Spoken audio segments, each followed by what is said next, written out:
It's Ashes week, Broady. I still can't sit here and go, well, this is how you get him out. I did not miss the middle of his bat for 3 days. It's just so effective and it's so difficult to play, I feel. Yeah, why? Why? I faced him for 13 years. Why? I'd be amazed if Rooty doesn't sort of high pressure shot, but Rooty, that little sort of reverse scoop. My prediction, gut feeling, Nathan Lyon, top wicket taker. That's all you're giving us. Come on, then, you give me a bit of your vibes. I am going to say 3-2 England. Come on, England. Kick 'em well. Kick 'em well, boys. Actually want Australia to kick 'em well, really, don't we? Come on, Joe, keep your surfboards out of the way. I am absolutely buzzing. I thought you should be. Unless I'm mistaken as well, it's probably the first Ashes series since 06-07 when you haven't been playing. How's that feel? Yeah, that's crazy, really. Yeah, 2009, I first played Ashes cricket and then bowled the last ball in the last Ashes series 2023. So, yeah, it feels a bit strange. You know, I've been very content stepping away from the playing side, but I think when that bowler is running in at the Optus to bowl that first ball, I'll have a tingle in my stomach. You know, it's very much like, gosh, I know my career's over, but now Ashes cricket started again. My career is definitely over. But yeah, do you know what? I don't wish I was out there particularly. I don't look at it and go, God, I'd love to be bowling that first ball. Yes, there's times where I'd love to get a wicket again and get that feeling. But all the work that's already been done, all that hard work preparing yourself for a series like this, you know, I enjoyed doing it while I was doing it, but I'm very happy to see other people in the shirt now. Yeah, absolutely. I think you can have such a good viewpoint for everyone listening to this, all the viewers watching, obviously, when you're out there commentating, being someone who's walked the walk, and you'll be able to get across exactly what that feels like. Just listening to that when you're a bowler running in, you know, there's only very few people will know exactly what that feels like. And it's weird with Ashes cricket, isn't it? You think about, why is that narrative about the first ball important? You think, well, it doesn't matter. It's one ball out of hundreds or thousands in the series. Why is that relevant? But you think back of some incredible moments that have happened. For example, like Harmy's one that went straight to second slip. Rory Burns got bowled first ball by Stark in the COVID series. One of my favourite, obviously being an English player, Zach Crawley crunching Pat Cummins through the covers when they started with 2 slips and a deep point. You know, just didn't Fielder Freitas get hit for sort of 20 odd by Michael Slater back in the 90s as well. Quite famous moments happen with that first ball, and you're very aware of that. As a player, you know that you're trying to set the tone for your team, but you almost just want to land it. just land it, get it in some sort of area. And I'm sure the opening batters probably just want to leave it and let it go through to the keeper. But the tension, the drama of the buzz of that crowd when the bowler is running in is palpable. Yeah, absolutely. Obviously, we were both in Brisbane when Burnsy got out to that first ball. That sense of anticipation from everyone, isn't it? As a player, just wanting to get off to a good start, or this sense of anticipation of the crowd. Everyone's been waiting for it. We've all been waiting for this Ashes series for what feels like forever now, to be that crescendo of a first ball. Whatever happens, like you say, whoever you are, you probably just want to, like say, land it. Just a calm dot. Just a calm dot straight through to the keeper. Nice, easy leave. But something tells me that we won't get that, no. which is exciting. But are you going to try and keep in touch with the guys when you're out there, or keep a bit of a distance? And so it's a difficult one, isn't it? Obviously, I'm great mates with a lot of them. I mean, what you're still playing? What do you think? Obviously I'm going to be texting them through games, like how you getting on, seeing them on the ground in the mornings. I think I'm going to do the majority of interviews when I'm there with the England players. But I think it will depend if I have to be critical of them at times. If I have to say anything harsh, then I'll certainly explain it to the guys at stage. But obviously I'm hoping that I won't have to be harsh. Hopefully we're winning games and we're being really positive. But yeah, ultimately as a friend, it's irrelevant what happens on the cricket field. That you speak to your mates, don't you? So hopefully I'll look at sort of seeing them as much as possible. I'm actually, I know it's a long way away, but I'm in Sydney on my own at New Year's Eve, so I'm hoping a little invite to the ECB party, if I'm honest, but I haven't sent any notes out yet. Well, this will get out there. They'll see that you've got no plans. So no plans, no mates. No, but you got a few ex-mates out there commentating as well, Finney and Cookie, so ex-players, still your mates. Ex-mates. A few ex-mates that you don't speak to anymore. Yeah, so I was on the flight with Cookie and Finney coming out to Perth. I think that's the great thing about Ashes cricket. There's a connection with with loads of different players. The commentary box I'm in has got Ricky Ponting, I've worked with at Sky, played against back in sort of 2009 and 2010. Aaron Finch is around that. Langer, obviously friend of the pod, Hayden, guys I don't know like really, really well, but after 6 weeks of an Ashes series, I will. And ultimately, yes, I'm working for Channel 7, but there's loads of other different radio and TV companies, so a lot of pundits will be around. So we'll all be a bit awkward. If you're getting a lift with like Mitchell Johnson, who last time I saw, he's just trying to like rip my head off. It's like, all right, Mitch, you getting on? It's going to be quite a bit of that. But few awkward handshakes. I'm just going to go strong, like firm, normal, regulation, strong handshake and see how we get on. But yeah, it'd be great to catch up with loads of different people. And that's what Ashes cricket's about, really. But sorry, your question was, will I speak to England players? Yeah, I hope so. Yeah, no, I'm sure you will. I'm sure that's quite a nice, relaxed environment that Baz and Stokesy run, isn't it? And you've obviously been in that dressing room, so I'm sure they'll like to see you. And we have been quite rightly, I think, positive in the podcast over the last couple of weeks of our chances, etc. I do want to bring a little bit of realism to what we're going to what we're walking into on Friday. England haven't won a test since 2010-11. I think we have been, and quite rightly so, really positive about England's chances going into this series. It does feel different. It does feel much more like this can be an more even contests and with the chance of an England victory. But that does just tell you just how difficult a challenge that we're walking into. And I should remember chatting to Jack Leach in the last series. I always remember being a kid and everyone says it's your dream to get picked on an Ashes series and it's the pinnacle.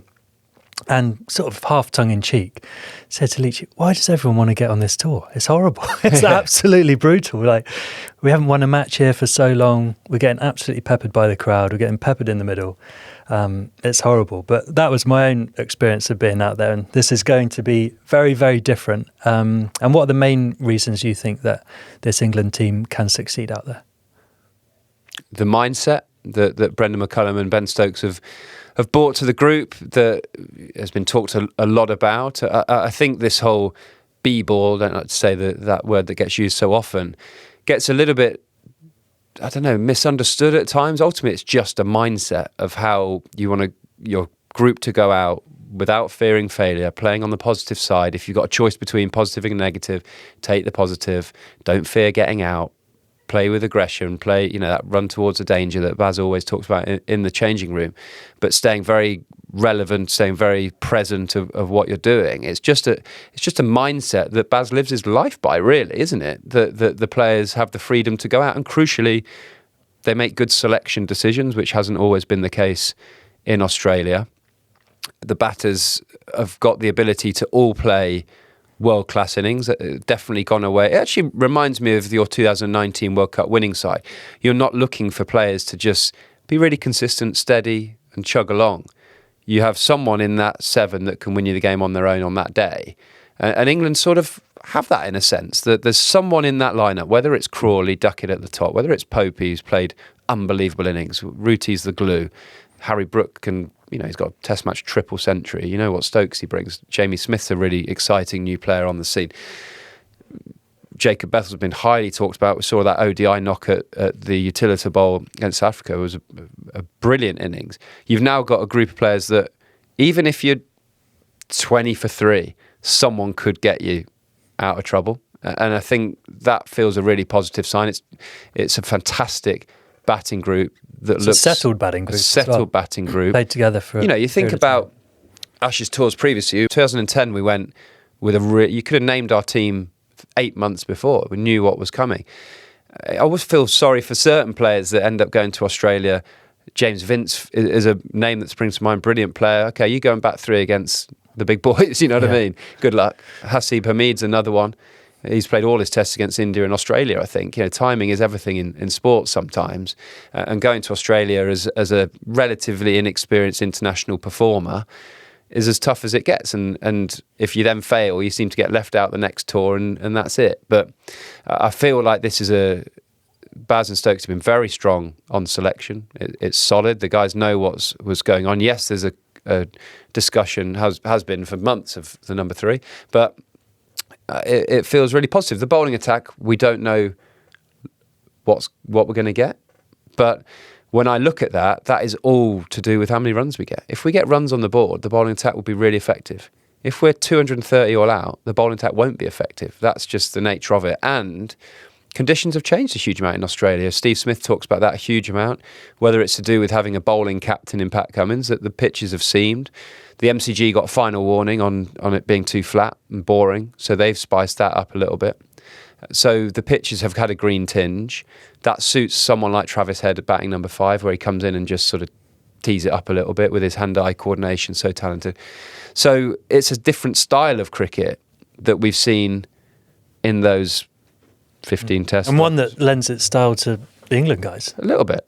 Yeah. A little bit. How big a name, we talked about the pace attack, Jofra Archer being in the side. To me, that feels like a massive, massive plus in the England camp. And there's been a big plan this for, credit to Rob Key and the guys. They've worked over a number of years to get to this point with Jofra, to get him back for the Ashes. And having seen him bowl, he mentioned Bethel at the utility bowl. Jofra Archer's spell against South Africa there was unbelievable. He looks in great shape. And you kept to him in New Zealand. I mean, did it feel like Jofra Archer of 2019? Well, he took 3 for 20 on 10 overs in that first game he played in Hamilton. And 2019, it's hard to sort of pinpoint, but he just looks like the Jofra Archer of old is probably the wrong way to say it, but it's different. Jofra is different. And if England can get him at his best for 3 tests, maybe even more with some of the spaces in between, I think that is such a huge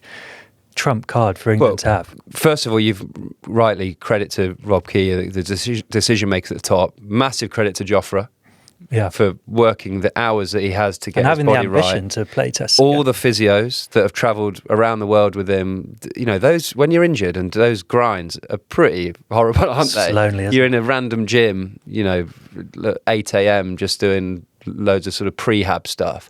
So all the physios that have got him back to a place, just for us fans to enjoy watching it. You have moments with players, don't you? I remember I was at mid-on when he bowled that spell to Steve Smith and hit him in the head. You were at short leg, I think. And I remember watching going, whoa, he was 20 overs in. I think it wasn't like he was fresh as a daisy. But also in that series, I was at mid-on at the Oval when Matthew Wade wound him up. And he was sort of trotting in, and then he ramped it up into 5th gear. Those attributes you look for in a fast bowler: short stride pattern, hugely athletic, goes through the gears in his run-up, flick of the wrist. You can't tell whether it's going to be a bouncer or length. Unbelievable athlete. And seeing him this summer against India, he's in great nick, isn't he? He's great condition. So it's hugely exciting. And yeah, if we're going to go and win in Australia, we're going to be talking about Jofra Archer playing a huge role, I think. And exciting to see him. Absolutely. First test is at Perth, not at Brisbane, which is the first time since 1982. Does that help England? Psychologically, it's a big one. The Gabba has always been the first test. It's a beast of a place to play. You feel like you're properly in Australia, don't you? Yeah. Everywhere you go in Brisbane, leading into that first test, you're reminded that you're in for a battle. I remember walking with Leet Chief to go and get a coffee before the Gabba last time, and someone was shouting abuse at us about the pitches we're going to get. Something like, "Oh yeah, get ready for the grass on the pitch, lads." And I was like, "That's great for me. I love that. I'm really excited about it." And ended up didn't play, but you're in for a battle when you're in Brisbane. So I think that is a psychological advantage. I mean, what did you say? It's not started at the Gabba since '82. England. We don't win there, do we? Well, we don't win many games in Australia, but we got a draw in 2010-11 when Trotty and Cookie went berserk on day 4 and 5. Yeah, but Cookie got a double under. Must have felt like a win, really. So I think it's a huge psychological advantage when we're not starting at the Gabba, and again another little tick in the box that leaves me with a bit of positivity. Love that.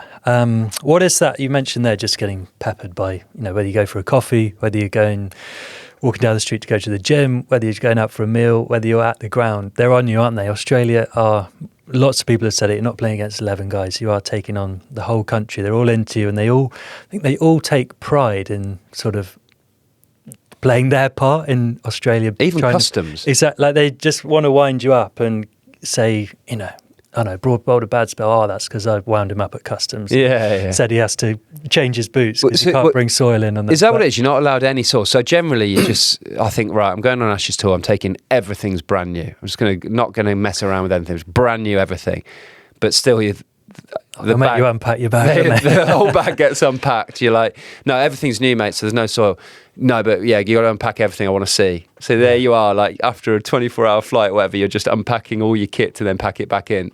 And that's just, it's a tiny little thing, and it's just custom rules, maybe custom laws. But it'd be interesting. They take pride in it. They take interesting pride to see if I need to. But that's all part of the build-up, isn't it? It's all part of some of the before that you get to that first ball. And the series starting, there's lots of different things that you're going to have to be ready for. And I think McCullum and Stokes I think that's something they'll be really aware of. I know everyone from the outside looks at this freewheeling sort of guys, happy-go-lucky, but they're so well detailed and so well planned. And I think one thing they will be doing is enjoying that pressure, enjoying that people don't like them, enjoying people want to wind you up, actually trying to embrace that as opposed to sort of feeling like that's putting you back. I know Gilbert Anoka's been doing some work with a team who's worked with the All Blacks for over 20 years and 300 or 600 odd test matches, something like that.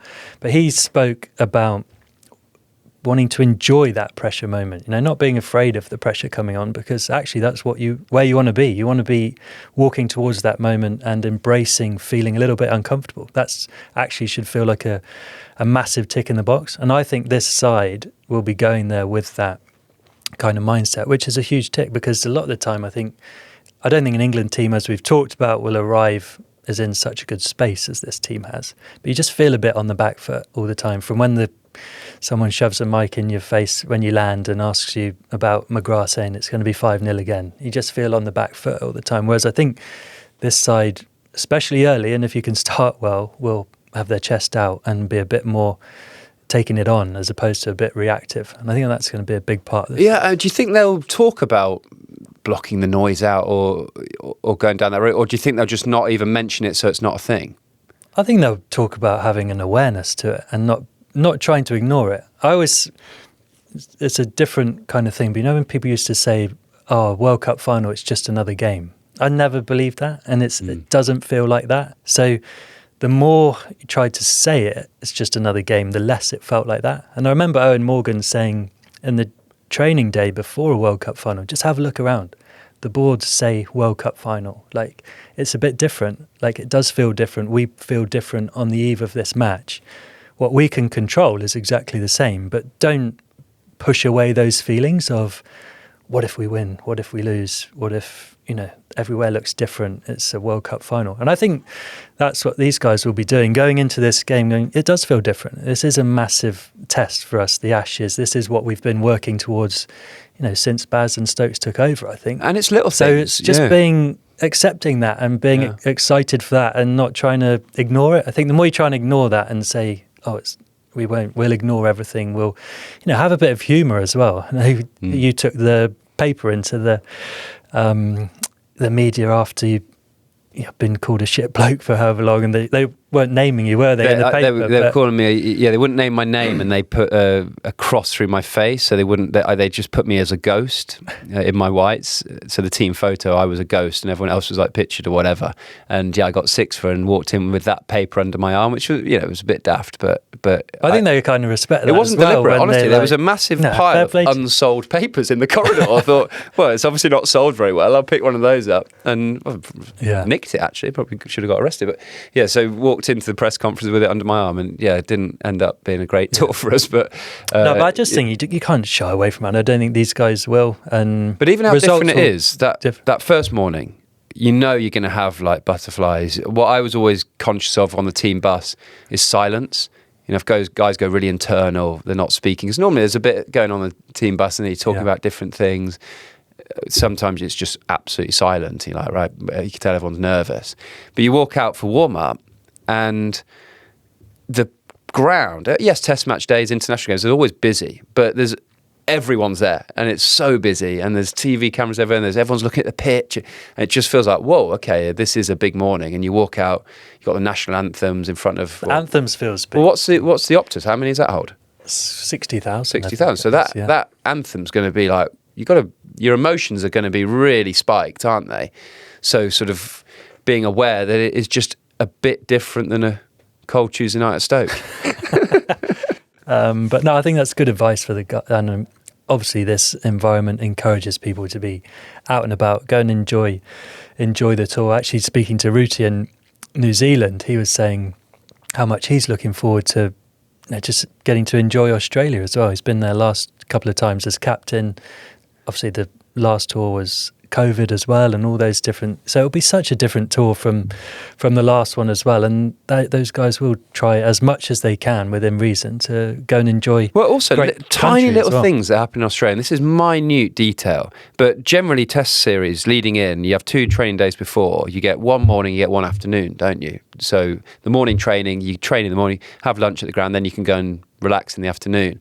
In Australia, think back all the tours I've done, Australia demand the morning training session, so you only get afternoons. So you just sort of kill time in the morning, 12 o'clock bus leave, train, you get back to the hotel at like 5:30 and you have dinner. So you never get to play a bit of golf but I think I'd be surprised if Rob Key Baz didn't demand a morning training session one of those 2 days, because then they can train and say, right lads, get back to the hotel and go and play golf and relax. So you have a day that... It's a tiny little detail, but it means your training days are just one long training day instead of... Because you don't have time in the morning to go and do anything particularly. Yeah. And, the strength and conditioning coach goes, come on, let's go to the gym at 11, get it out of the way. And you're like, well, it doesn't really get out of the way. It still just fills my day. So that would be a tiny little detail. I'd be interested to see whether the guys train in the morning leading in. Yeah, no, and they'll be encouraged to take a few optional days as well. When you can overtrain, and the guys will prepare so well, obviously leading into it. Sometimes to actually have a whole day off is great. And the other thing I just was thinking about, the bus. He's saying it could be. There's no way that bus will be silent. Baz will be banging tunes out. There'll be tunes flying. So there'll be some tunes. So you can guarantee it won't be a quiet bus. This episode is sponsored by Thriva, the personalised blood testing and health tracking app. And you're going to do a blood test right here, right now, Jose. I am, Broady. You've already done it, haven't you? So you can talk me through it. What have we got in the box? Instructions, did you use them? Do you know what? I did, and it really helped. I would say my weakness. Molly always says to me, why do you not read the instructions? And that is my weakness, but I did for the first time ever. Wash hands, done that. You heat your arm up, I think. I think that must bring the blood to the surface. You're a bit more of a health man than me. Won't we? But get that nice and warm. What's the main reasons you're interested in doing this, Broady, while I sort this out? I think when you're playing professional sport, you're so health conscious. You've got so many people around you all the time. England, what do we do? 2-3 medicals a year. You feel very aware of it. Now I'm over 2 years out the game. The system. You can quite quickly fall out of really understanding your body, really understanding what's going on. And my life's changed a huge amount, having 2 young kids and the busyness that brings. You haven't completely let yourself go though, by the looks of it, have you? Not completely. Not completely. No, I feel like I've kept moving. I've stayed in like a bit of a routine and stuff. So I wanted to understand a little bit more about what was potentially a little bit higher in my bloods, what was what things I'd like to focus on, be aware of, because I'm approaching 40 pretty rapidly, it feels, and feels like a bit of a crunch age, doesn't it, of where you can still make some good tweaks to the body. Right, I've got a yellow cap here. It was really easy. I was expecting it to hurt, but it didn't. You can't even feel it go in. My hands feel awkward, like an awkward handshake with a blood test. What they say is keepers, relax your shoulders. Where did you do it? There? Maybe I went a little bit higher, did I? Yeah. There? And then I just gave the red a bit of a... Yeah. Happy with that? I'm happy with that. Jose, you've always been really health conscious, playing with you, touring around, always looking after your diet and stuff. Reasons for wanting to do the Thriva? Joe, the one thing I'm interested in, and I've obviously got a young family, but I do wake up feeling a bit lethargic and tired sometimes, and can have periods even like after meals where I feel tired, And I'm like, I wonder if there's any link to, I don't know, anything sugar related in your blood, or those spikes in like glucose and that kind of thing. So I just wonder if there's anything like that. So yeah, curiosity in terms of just finding out a bit more about it. And I think the good thing with this is that it's repetitive, isn't it? It's an app that you can track and see. It's not just like a random one-off test. Someone says, this is what you need to do, or this is your results, and you don't really know what to do with it. So, the fact that it can be a constant thing. It's almost little changes in your diet you could make that you could see you feel a bit more energetic in the mornings. Yeah, I hope so. In the mornings, or even like, do you know, even playing cricket, because we stop for food breaks. I found myself sometimes like you'd stop and have lunch, or be in the middle of a 50 over game and stop for food. And then you go out and I'm like, why am I yawning? Like, why do I feel tired in the next like 5 or 10 overs of the game? So whether that, there's obviously lots of people we can ask about that, why that is. Yeah, I've sent my tests off. It goes to a Thriva lab, and then you get a Thriva doctor go through all your blood results and give you a full detailed report on the Thriva app. So that, to me, is brilliant to see the information, the detail that you can get, and where you can maybe improve certain things in your lifestyle, and actually also confirm things that you're doing well. If I put this onto you, can I pull that out my arm? No, I think you leave you have to twist that quite firmly. There you go. There we go. The click. Oh, it's thick. The blood's a bit thicker than you'd expect, isn't it? It's weird, isn't it? And then you've got a bit of like a safety bag somewhere in your kit that you put that in. All done. Get the results soon. Bang that to the post office, Royal Mail. Cheers. Take this off now. Yeah, Happy get to rid go? of the thing off your arm. I think you can just give it a yank. I'll come over with the plaster. Pink or blue? Pink, please. Squeamish. Here he is. Dr. Broad. Look at that. Stuart Broad has put a plaster on my arm. All the things There you go. I thought had happened in my life. I also read you can compare your results to other Thriva users, sort of compare your age, or I think you'll look quite young in your results, Jose. And we've got a discount code for our listeners, haven't we, Broady? Yep, Thriva website, type in Love of Cricket, get 20% off. And the link is in our episode description. The night before, sleep, did you find you could sleep? I always went out for a meal.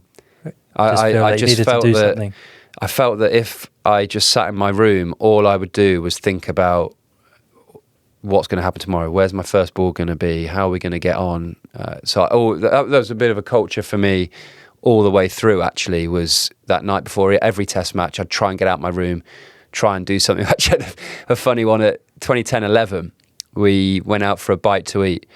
Do you know John Alexander? You might have met him around the... So John took us out, me, Strauss, Andrew Strauss, Matt Pryor. So there was 4 of us. Went to a lovely fish restaurant on the water in Brisbane. Great meal, loved it. It's like, good luck, lads. I have a great time here. Really excited. I've been building for this. We're a good team. We know we are. End of that day 1, Strauss got 0, caught gully, first over of the game. Matt Pryor got 0 in the middle of a hat trick, and I'd got 0 at the end of a hat trick. We sat in the change room, all in the same corner. We're like, not many runs in this corner, is there? That was a bad one, wasn't it? Yeah. And that's the game we ended up getting out with a draw. Trotty and Cookie got double 100, so it's brilliant. But after day 1, you've built up for this the whole time. 3 of us just sat in the corner, all got 0, all gone out for dinner the night before. So, you pick what can I say? Pick your dinner people out before wisely. Yeah. None of you had duck either? Don't think so. I mean, someone like Ruti would never have duck night before of during a game, would he? But, I can't go near it during a game. Honestly. Yeah. Or even a few days before. It's so and also when someone goes, oh, you're having the duck, and you're like, even if it just someone on the table is eating, it just feels so uncomfortable. And it obviously makes no difference whatsoever. No, it shouldn't do. It just gets so in your head. How well known is it that cricketers, is it batters and bowlers won't eat duck during a game, night before a game? I don't know if everyone does. I feel it's quite well known though in the cricket circles so for me, I remember when it first happened for me, I wasn't superstitious, went to play at Lord's, first time I was playing at Lord's, duck on the menu. Everyone says about how good the food is at Lord's. So I was like, I'm not superstitious, I'll have the duck. and I spent an hour worrying about getting a duck for the whole time. And actually, I got off the mark and got out the very next ball, I think, just for the pure relief. I'd say from then on, I was never having duck again. Onion rings, another one, 0. Polos. There's so many like weird food like analogies, I think, that seems quite common for a lot of cricketers. But yeah, definitely. Well, if you're an Australian chef, you're all over the that duck now, special on for free. The lads will go to a steak restaurant. But no, before. they'll be out different restaurant. But no, I think most guys will be a bit aware of that. I just think that's quite a cricket thing, that no one will have duck on the day. I would say even the week of. I'm not sure I'd even eat duck during that whole series. Really? Yeah, I don't think it's going to make any difference. But in my head, it would make a big difference. Even if, say, we're sat at a table, you ask for duck. I'm like, no, you can't eat duck. I don't want you to eat duck. If we're 2-3 days out, that would actually be in my grill, I think. So you know those Aussie chefs, if they see Root and Stokes in a restaurant night before a game, they'll go, I'll go get the ribeye steak, please. Sorry, we've only got duck in. You want that with onion rings? No, yes, please. Do you want polo to finish? Freshen that mouth up with a polo. But no, that would actually get so... Let's move on from that, because it's given me the heebie-jeebies even just thinking about Root having duck in Australia. It won't happen. Bowling in Australia. What's the unique challenges of bowling in Australia? Why is it different? Kookaburra ball is obviously different. What are some of the things that in your preparation you had to tick off to perform well in Australia? Miles in the legs was important. I actually have seen Mitchell Starc come out in recent weeks saying how different it is bowling in Australia to bowling in England, just hardness on the body. And he's exactly right. You know, I think even the amount of Ks you cover in Australia as a fast bowler compared to England's different. I think in a test match in the UK, it's around 50 Ks. I think in Australia, it's around 60 Ks. For what reason? For just your seamers are probably doing a little bit more of the work, bit more of the workload. So bigger ground. It's hard. Fine legs a bit further. I remember particularly the Gabba as an example. Soft outfield, it's AFL ground, so can be sand-based. So you're running in on a soft hard, and then you hit this drop-in pitch that's just rock hard, and you thump into it. So it's definitely harder on the bones. I don't remember necessarily feeling loads sorer, because the difference is you've got heat in the morning, so you wake up and it's warmer, so you feel like you warm up a bit easier. Whereas England, you know what it's like in May or September when you wake up in the morning having bowled and it's cold and windy and you're like, oh God, I can't get the body going here. I did feel like the recovery in Australia, and all the grounds are amazing. You know, SCG, you've got big pool recovery bits that you can dive into.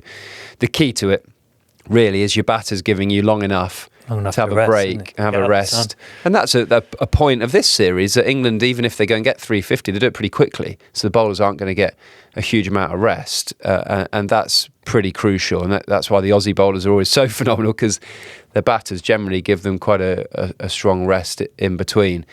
But it has its different challenges. I don't think the Kookaburra ball is hugely different. I think it's a brilliant new ball to bowl with. Hard seam that sort of like can rip your fingers a little bit. So it's a really nice new ball to bowl with. Yes, you go through those periods from 40 to 80 where it doesn't do anything. And that's when the likes of Travis Head, Steve Smith, if they're still in then, you're in big trouble. So it puts reverse pressure swing? on. Can any grounds think has happened there before? Yeah, it has reversed in Australia a few times. But yeah, the Kookaburra does reverse better than the Dukes, for sure. The difficulty is you have drop-in pitches. No square, is there? And there's no square. So historically, Adelaide would reverse, but it's a drop-in pitch and the square's quite lush. So you don't get a huge amount of reverse swing in Adelaide where you used to. So you can get it. Certainly the SCG's a place that you can rely on reverse swing, but less and less since the drop-in pitches have come in. MCG, absolutely not. You know, that is just a massive AFL football ground with a one bit of pitch so you don't get reverse swing there. So you can't rely on that as much as you can in somewhere like South Africa, where it can naturally reverse swing on the drier squares. But that's what makes that 40 to 80 difficult. That's why Nathan Lyon is such a crucial member of their group, because he bowls in that period. He's still a wicket-taking option. And that's when the Aussies generally go short as well. And that's why Pat Cummins, who's one of their best short ball bowlers, will be a miss in the first couple of tests, because He just runs in and bowls into the pitch over leg stump. And if you want to take a risk and try and hit him out the ground, good luck. You've got to hit it 80 metres. And Scott Boland won't do a similar role to that. No, it's a good point. Moving on to sort of the batting challenges in Australia, the boundary sizes are one of those things. You think of those short ball barrages that teams can go to in those sort of more dead periods between 40 and 80 overs. Hitting the ball into the stands is much more difficult if you're going to be aggressive against it and take it on. And that's a worry for Harry Brook, to me. Harry Brook, I think they'll go short to at times, and he does not duck out of the way. And he will try and whack it. And I think fine leg is going to be in the game to him. So that is he's an unbelievable player. But he'll have to play that wisely. Because you're right, when you're out there, it's a big hit. It's a horrible period for a batter as well when teams do go short, because you think, well, they can't do it forever. But you do get fed up of people bowling bounces at you. But then you look around and think, it's quite a long way to try and hit them out of this, or you have to wear a few. I think of Matthew Wade against Wagner, was it, where he's just sort of standing there and just taking the blows. But you get fed up of that as a batter. So how England... both teams actually, because I know England, it's been a big tactic that they've used, going to short ball. Even when Travis Head first came out at Edgbaston, there was no sort of let's go top of off. They just went straight to short pitch bowling, didn't they? So that's a tactic that both sides will use. So batters will have to have a clear plan and awareness of how they're going to go about that, surviving it, scoring off it. But it can take a lot out of the bowlers as well. So you mentioned Travis Head. He's come out and said he wants or prefers it when there's something in the pitch it nibbles. That's because he's such an unbelievable driver of the ball, hits through the offside incredibly. And if you've got grass on the pitch as a bowler, you've got to go into length and try and expose that, bring the slips into play. But he latches onto that so quickly. If they're flat, bowlers, you just go, well, it's just bowl short at Travis Head, just go over leg stump because it's a bit of a weakness of his. But he gets in because if there's grass on the pitch, people think I've got to go to the top of off and try and get him out. And that's when he gets his 60 off 50 and he's moving. If they're flatter, England, I would have thought, would lean on just from the first ball, we're going to bowl every ball short of Travis Head and see how he goes. But Travis Head will be looking at the pitches going, my series depends on if these are going to nibble or not, which is a bit weird for a batter, because the flatter the pitch is, the shorter England will bowl at him. And he wants England to bowl fuller. Yeah, that's true. But he's an exciting player for them. He's unbelievable. He just embraces those kind of challenges, doesn't he? When it nips around more, he's Bazball style, isn't he? Yeah, I was going to say, dare I say, actually England would quite like him. Yeah, no, and when people go short, it's obviously a perceived weakness, but he can score. And that's probably one of the things you're always aware of, isn't it? When you go to these short ball tactics, or if someone does get away for a little bit and move the scoreboard on quite quickly in 5 or 10 over period, then you go, where do you go from there? After Headingley at 23, Mark Wood was bowling speed of light, and Travis said I was at third, I think, of fine leg, and he was harpooning them like miles into that old pavilion, like way over our heads. And I was actually at fine leg and third, I'm thinking, if he gets any of this, it's coming that fast. I haven't got that much chance of catching it anyway. So he obviously can attack it and play it. I think he's got a bit of a blind spot over leg stump, tucking him up into his rib cage, front shoulder. So yeah, but he can certainly take the game away from you. Just thinking for the England batters, going to Australia, what are the sort of things those guys will be talking about? The differences of playing against the Duke ball at home, against the Kookaburra ball in Australia. How do you adjust your techniques, or what are some of the chat the guys will... I think the Duke's ball, brand new ball, does less than the Kookaburra ball as a feeling as a bowler. I don't know the stats on that, but I feel like the brand new Kookaburra ball, you can expose some good movement, but after 20 overs that dies off, whereas the Dukes will keep moving, yes, go soft, but will keep moving laterally throughout the day.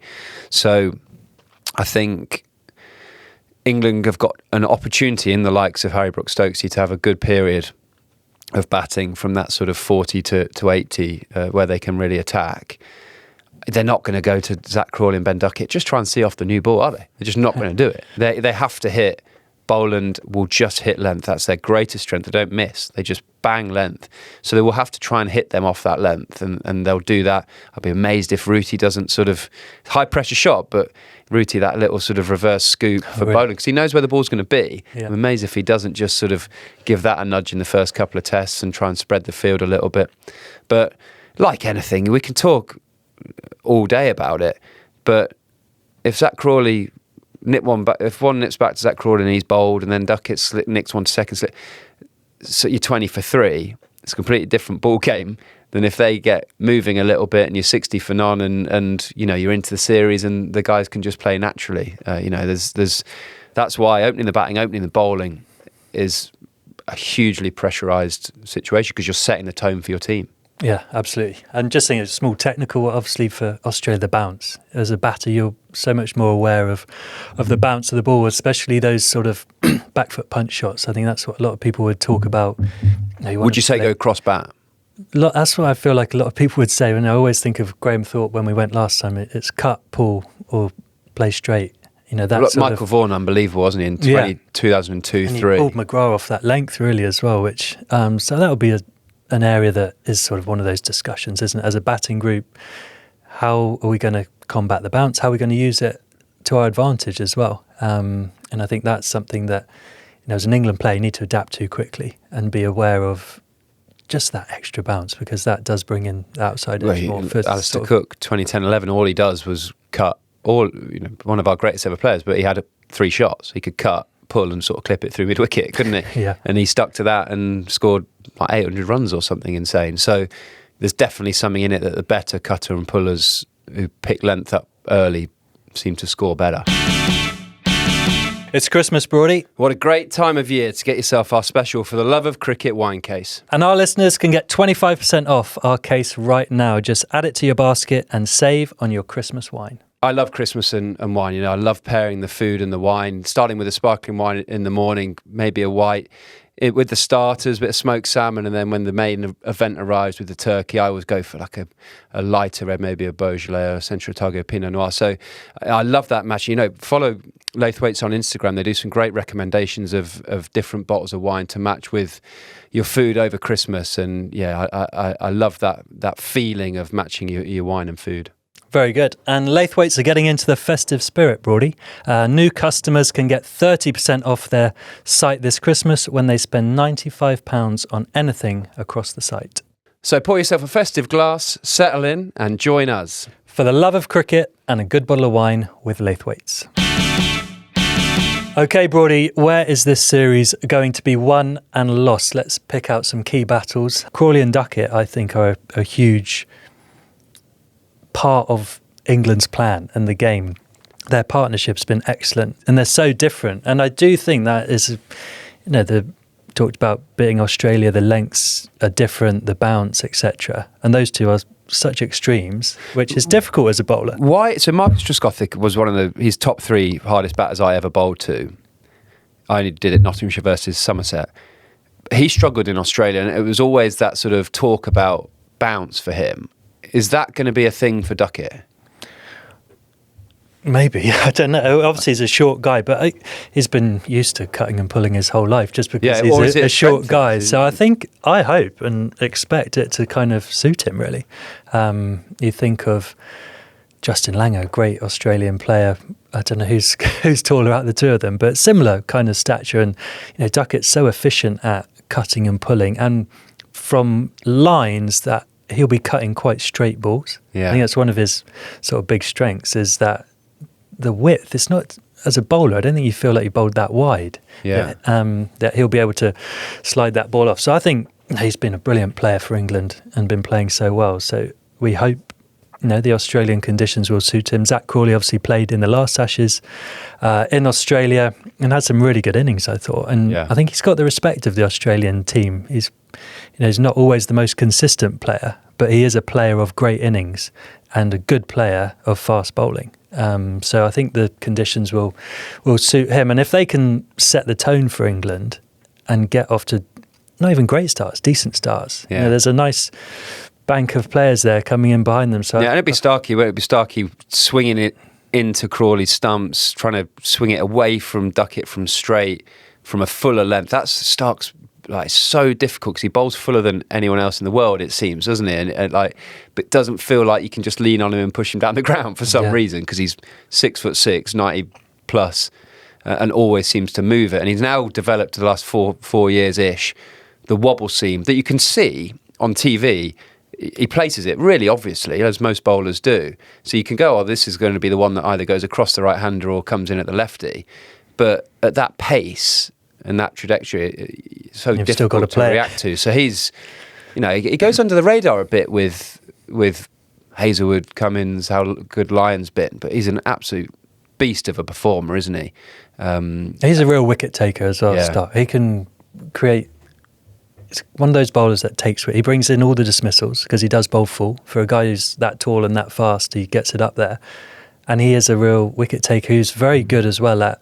You spoke about those periods after the new ball, the angle he creates from round the wicket against the right-hand batters as well. That he's excellent at bowling from around. He obviously is a big player for Nathan Lyon as well with the footholds that he creates. And maybe Will Jacks or Shoaib Bashir as well, bring them into the footholds for those boys. Yeah, and then the spin is going to be a huge part. There's a lot of talk about pace. There always is in Australia and England, going with a lot of quick bowlers. But Nathan Lyon is such a vital cog in that Australian team. You know how different the series played out when he got injured here in England.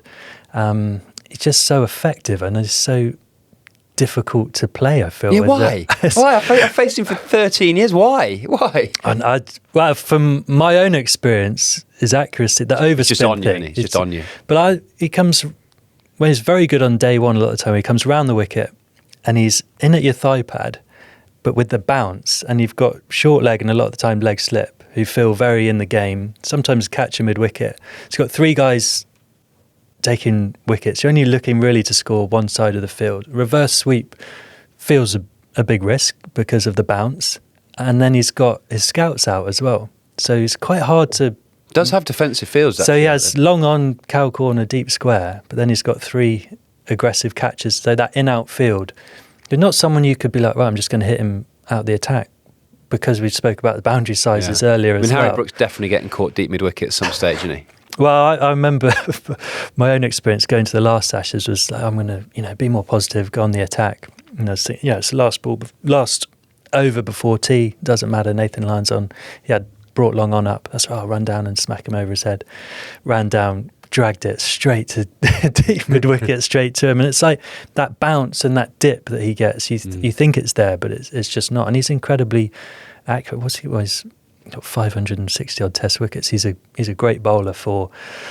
I know people say just an off spinner, but his attributes are excellent. So how England can, and we know they'll be positive, but what that looks like and how they put pressure on him. Yeah, it's so easy to say, just be positive. But like you said, you're thinking, okay, I'll let him have mid-on, drag it to deep mid-wicket. He will have three scouts out and then in outfield. And that is Australia will always hard. play on this, well, you said you're going to come here and be positive. You said, Lyon loves chatting as well while he's bowling. A lot. So he'll be, where's all this, attacking cricket gone? Come on, take me on. But England will try and take him on. And if you can get on top of him, then that puts a lot of pressure onto the opposition. What about England's use of Bashir Jacks? Jack's an interesting one as well, because if he plays, he obviously gives overs with off spin, but really lengthens that batting lineup with Will Jacks at potentially number 8. I mean, I think certainly going to Adelaide, which has been a day-nighter for a long period of time, it's now not a day-nighter. You generally get a bit of dryness with the heat there, so that's where you're probably going to play your most accurate spinner, someone like Shoaib Bashir, who gets a lot of criticism. I know his county record is poor, but his international record's all right. He's actually taken some pretty useful wickets for England. Crucial one against India, wasn't it? When England won at Lords, he had a broken hand. So I think he would probably... He'll be as lion-like as someone could, and that's tall, the and they've picked him. His attributes. I think I've heard Baz McCullum go, he's got big hands, right? Makes him a good spinner, does it? He's tall and gets bounce, and knows the culture of the group, knows what Stokes is trying to do with fields. But gosh, Will Jacks coming in at 8 if you can get a decent start. And he's a handy off spinner, Jaxie. You know, he is Similar someone who bounce. gets that bounce. I love the fact that, you know, Will Jack's one of these cricketers who could play T20 cricket all around the world, almost top tier bracket. But whoever calls him, Baz calls him and says Ashes, and he was buzzing, like absolutely over the moon. Like, you know, he's going there, potentially might not play a game, could play 5 theoretically. But the fact that he's putting that above everything is pretty cool, because, you know, he's one of these guys. I remember we played a warm-up game in New Zealand when he was on his last test tour, or a test tour in New Zealand, and he hit his first 2 balls of the over for 6, like miles at Hamilton, and then he blocked the next one and then got out a couple of overs later, and he actually, not a telling off, but it's like, why did you not try and keep hitting 6s? He hit 2, why did you not try and hit the 3rd for 6? We might have hit 3, why didn't you hit the 4th? So he's been around the culture and knows he's in that mould, isn't the he? positivity. So yeah, I like him. Nice pick in the squad, actually, isn't he? And not sure many people saw that coming initially, but when you think about it more, it makes great sense. There's one massive key battle that we haven't mentioned, which I think we're all really excited to see resume, is Steve Smith versus Jofra Archer. Smith, Australia's best player, you know, potentially ever, really. Fantastic Ashes record, but it'd be great to see Jofra, you know, getting the opportunity to get back at him and sort of, you know, be someone that England will turn to try and nullify Australia's best player. I've watched Steve Smith bat for, 2010, obviously his technique's changed throughout. I still can't sit here and go, well, this is how you get him out. That's an unbelievable strength of his. He's incredibly, incredibly difficult to bowl at. Sometimes you don't feel like you bowl a bad ball and it still goes for 4. You think, can you try and move it away from slightly full of a length? But he's incredible at driving the ball through extra cover as well, like moves his weight back into the ball. Jofra Archer is a big battle. Yes, we'll see the shorter pitch bowling, but Steve Smith's record, particularly in Australia, but all around the world, his hunger for scoring runs, Ashes cricket, is just absolutely outstanding. So England are going to have to find a way to make him fail somehow, because he's that glue to that batting unit where he's just absolutely incredible. Quite unusual to watch bat.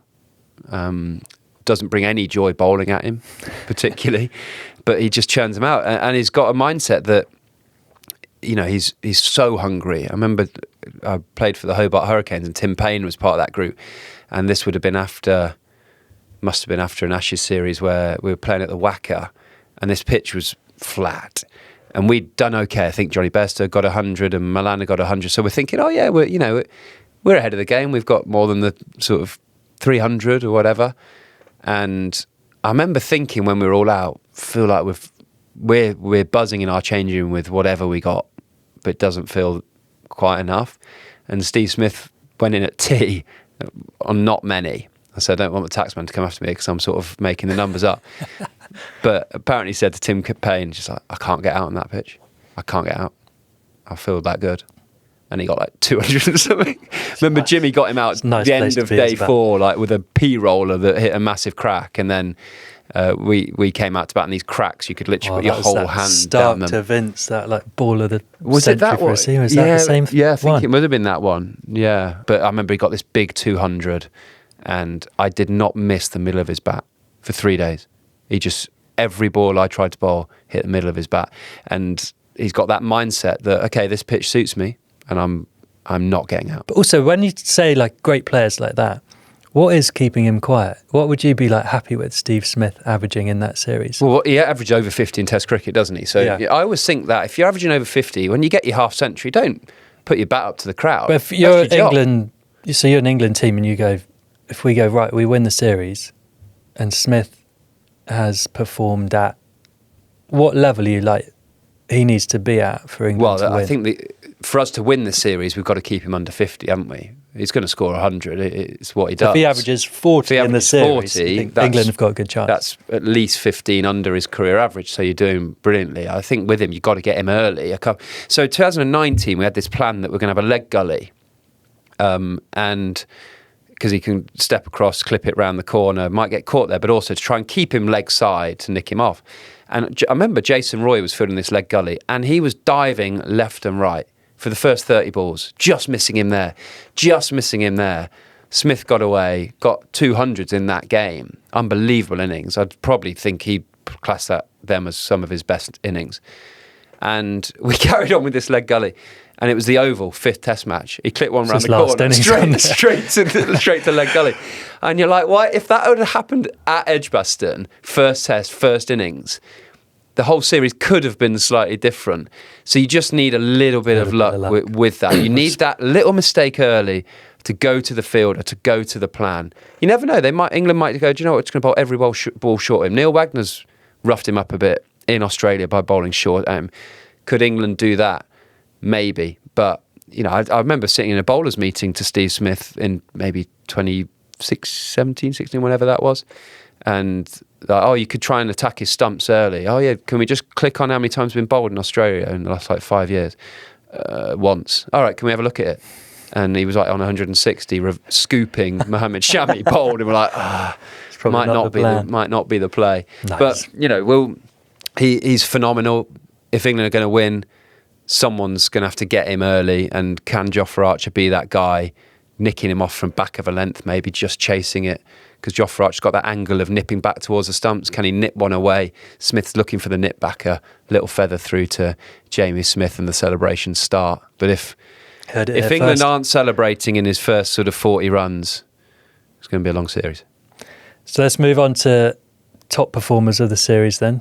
Top runs, top wicket taker, series results. Give us.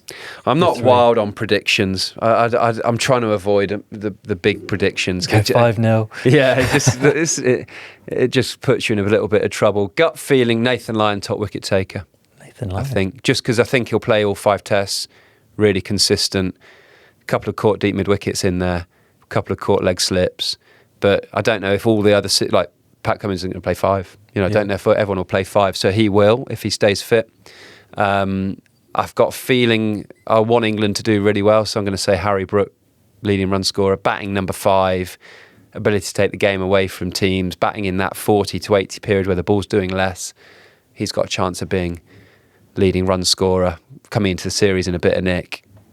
That would be my gut feeling. And my prediction, I'm only going to go as far as Adelaide. I think it would be 1-1 at Adelaide. That's all you're giving us? What? Adelaide? Just to Adelaide. 1-1 going to Adelaide. Right, and when we'll regroup from there. We'll regroup. And see where we're at. See how many wickets Lyon's got at that stage, and just fair enough. Go on then, you give me a bit of your vibes.